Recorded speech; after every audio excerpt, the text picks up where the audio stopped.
Si Fani takut karo bercerita nanti suaminya marah. Kemudian waktu sudah menunjukkan maghrib jam 6, mereka bergegas mengambil wudhu terus sholat. Setelah sholat, ia nonton TV sambil menikmati suasana malam berdua. Disitulah mulai detik-detik awal mistis mulai berbunyi. Ketika masih asik itu, sang suami mendengar ada suara rintihan, seperti halnya orang yang menangis kesakitan.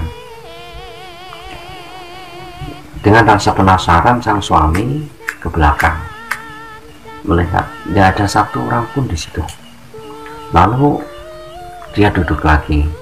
Si Fani bertanya pada sang suami, "Ada apa, Pak?"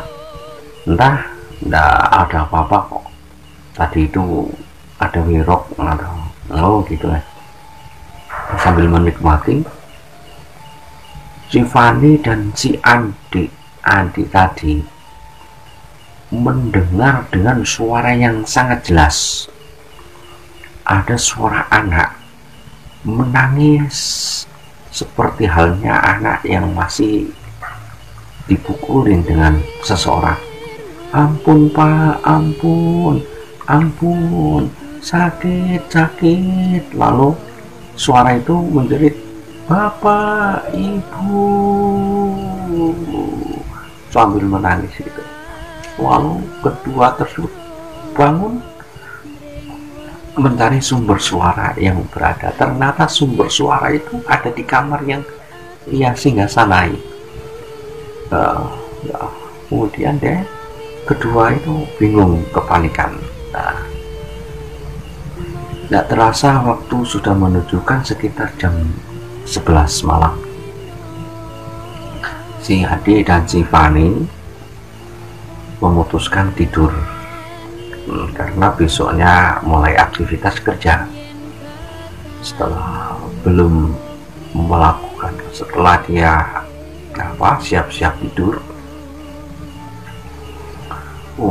dari atas terdengar suara srek, srek, srek, srek. Terus ia bangun. Bu, kamu dengar suara itu enggak?" "Ya, saya dengar, Pak." "Suara apa ya? Masa malam-malam gini ada orang yang berjalan di atas loteng ya?" "Iya." "Ya udah, coba kita ambil baterai ya, kita lihat dari depan." Pakai senter, dilihat tidak ada satu orang pun yang ada di atas. Kemudian dia masuk lagi.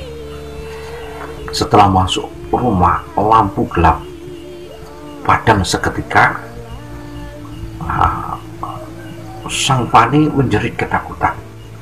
"Pak, ada apa nih, Pak?" Merasa ketakutan, memeluk sang suami dengan erat. Senter dinyalakan. Ketika senter dinyalakan, di depan televisi, tepatnya di kursi tempat istirahat, terdapat sosok mayat seorang lelaki yang tertusuk pisau bersimpah darah dan menangis, "Tolong, tolong, tolong." Sang Adi kaget, dan ia pun merasa takut sekali. Bulu kuduknya merinding banget.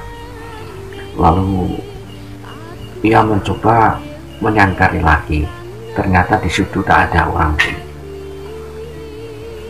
Kemudian dia melakukan perjalanan lagi menuju ke kamar. Saya mau menyalakan lampu. Masih melangkah, satu langkah, dua langkah, ia mendengar seorang wanita yang menangis.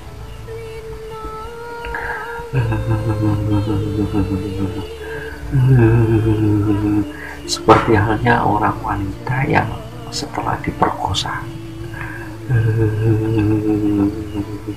Gitu. Lalu si Andi mencari sumber suara berada.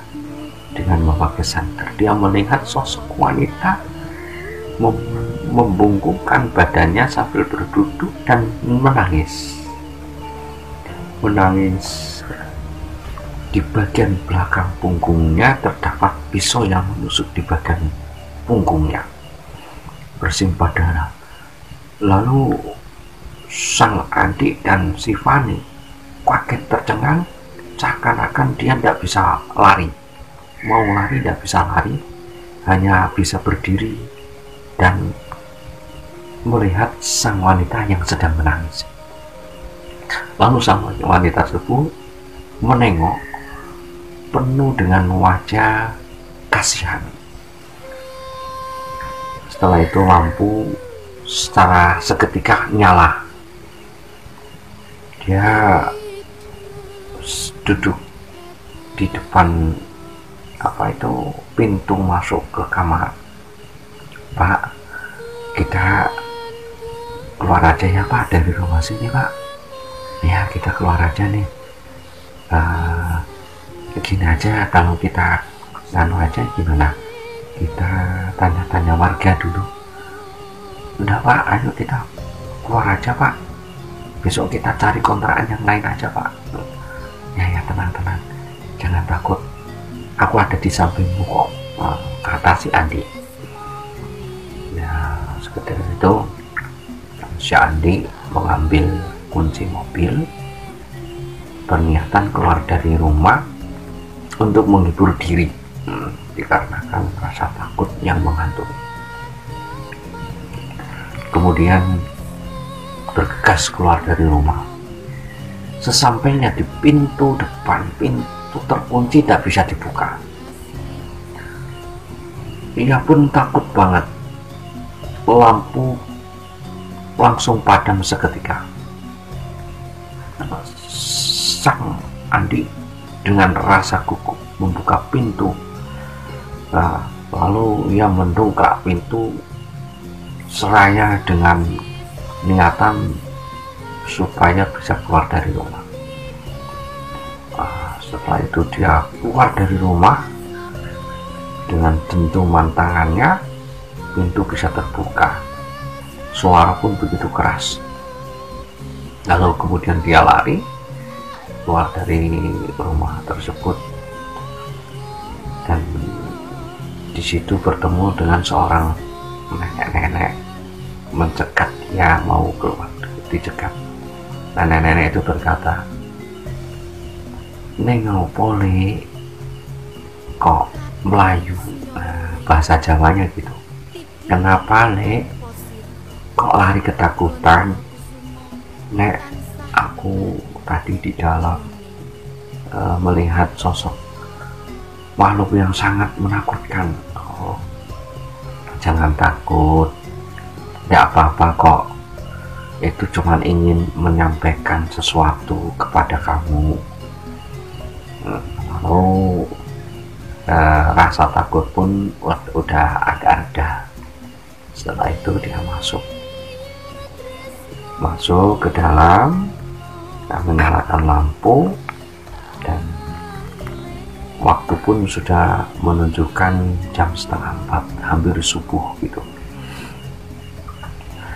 Di kursi yang di tempat ruang tamu terdapat tulisan, suatu pesan isinya di dalam tulisan tersebut. Setelah nggak lama kemudian adzan subuh pun sudah mulai berkumandang, dan dia bergegas mengambil wudhu dan sholat. Cukup sekian saja cerita dari saya. Ini ada cerita lanjutan nantinya, karena rumah itu menyimpan banyak misteri. Wassalamualaikum warahmatullahi wabarakatuh.